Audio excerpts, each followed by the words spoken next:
The movement of silver's price can be bewildering and also mind-boggling. We'll try to make sense of this confusion in this video as we explore.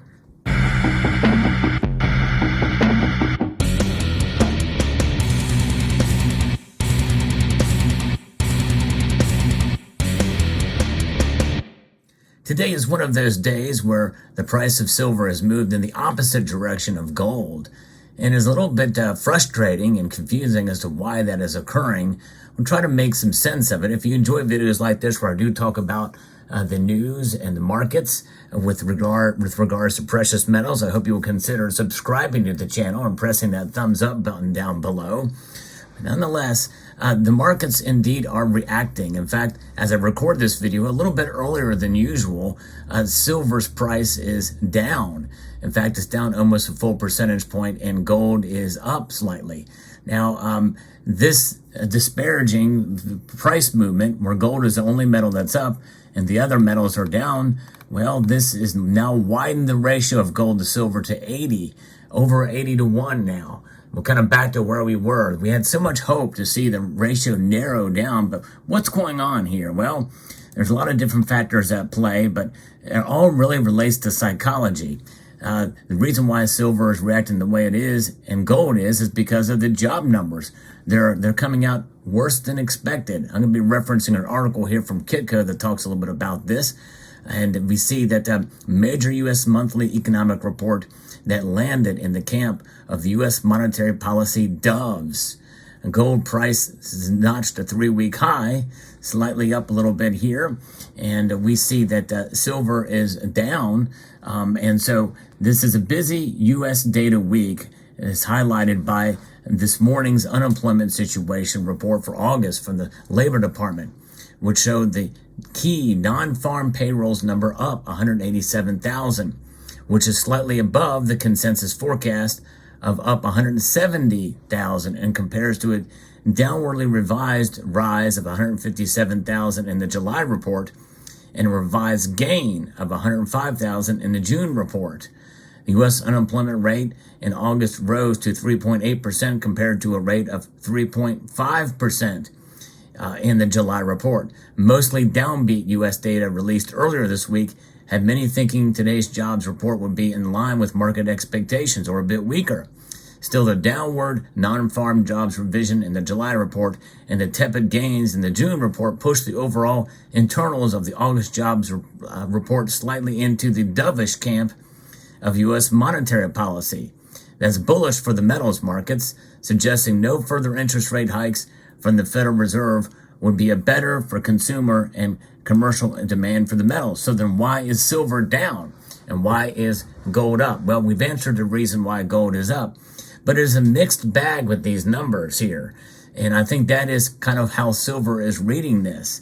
So we go over here and we look at the Fed Watch tool. We see that now we are in September, that likely because of the what were the data we're getting, the probabilities for a pause for this month is 93%, according to the Fed Watch tool.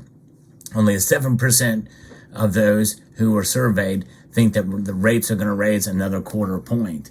So that's where it stands there.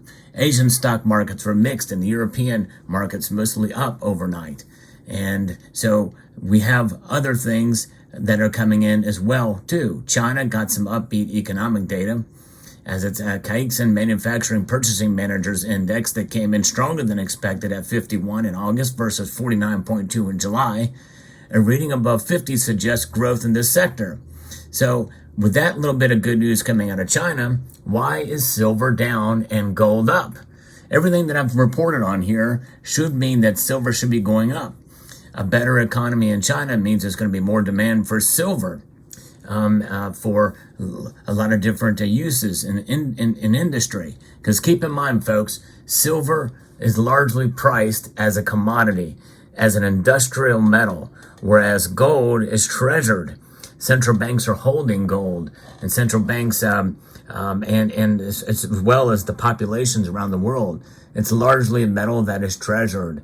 held and also used in jewelry. There are industrial applications for it as well, but gold is largely a metal that is essentially bought and stored and in vaults around the world, especially with central banks around the world storing it. In fact, we see it at a record rate, more and more gold being transferred to central banks last year than we've seen since about 1967. That's big news. So we see what's going on there. It's pretty fascinating to see where these numbers are coming out here.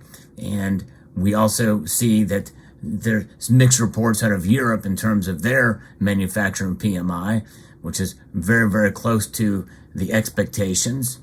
And so we also see a lot of other things as far as the dollar index has been lower. In fact, the dollar index, as I record this video, is indeed trading at about, it's settling in here up slightly.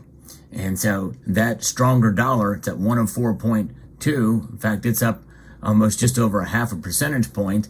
That movement in the dollar index is having a direct effect, I think, on silver, but not so much gold at this point. So it's pretty interesting.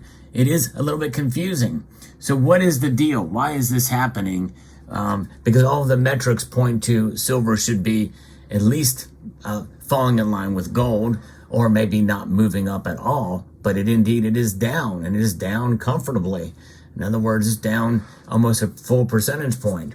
Well, I think that's just the nature of it. The silver market, I think, is a little bit more complex than the gold market. It's certainly more volatile. And we're seeing some of these factors that are coming into play, and especially when you see stronger economic numbers coming out of China, you would think that would mean more demand.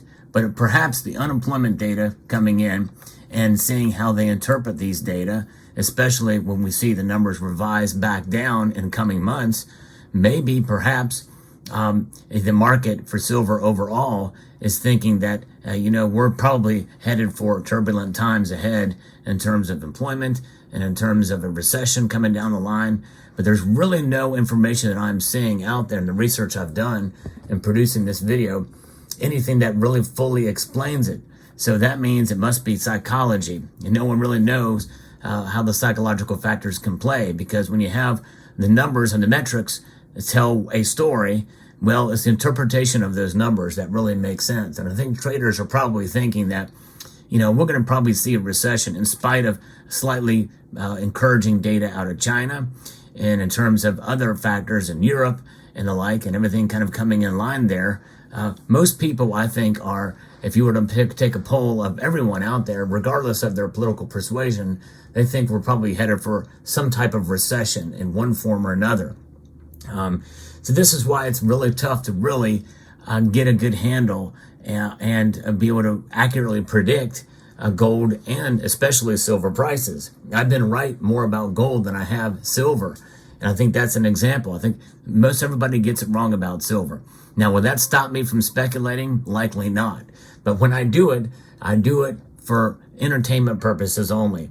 And by the way, when I say that, I'm talking about for my entertainment purposes. It's fun to kind of track it out.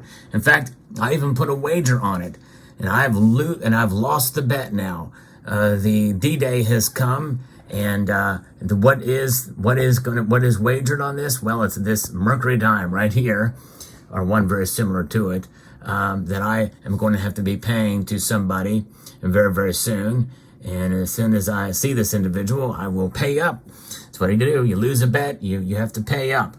And I lost fair and round, not square, because this is a round coin, indeed. And so, that's just it. No one really knows. Now, will I stick with my prediction for the end of the year? Yes, I do. I'm stubborn in that regard. What is my prediction? Well, I made a prediction late last year, late December of last year, that I believe we would see $28 silver this year. Now, it's at $24 and change right now. I want to give the exact number because, like I said, I'm recording this video slightly earlier than usual. But I think that it still could go up to $28 by the end of the year. This is the month for the Federal Reserve to meet. What will they do? Well, we talked about the Fed Watch tool. And a lot will come into play as we get closer to the end of the month and towards the end of the month when they do meet. But nonetheless, that could make or break silver prices and the interpretation of it. But again, it's anybody's guess. No one really knows. And that's a long way to get to $28 from where we are at right now. We got close to $25 just a couple of days ago. And we very well could get back there again if things work out. We'll see.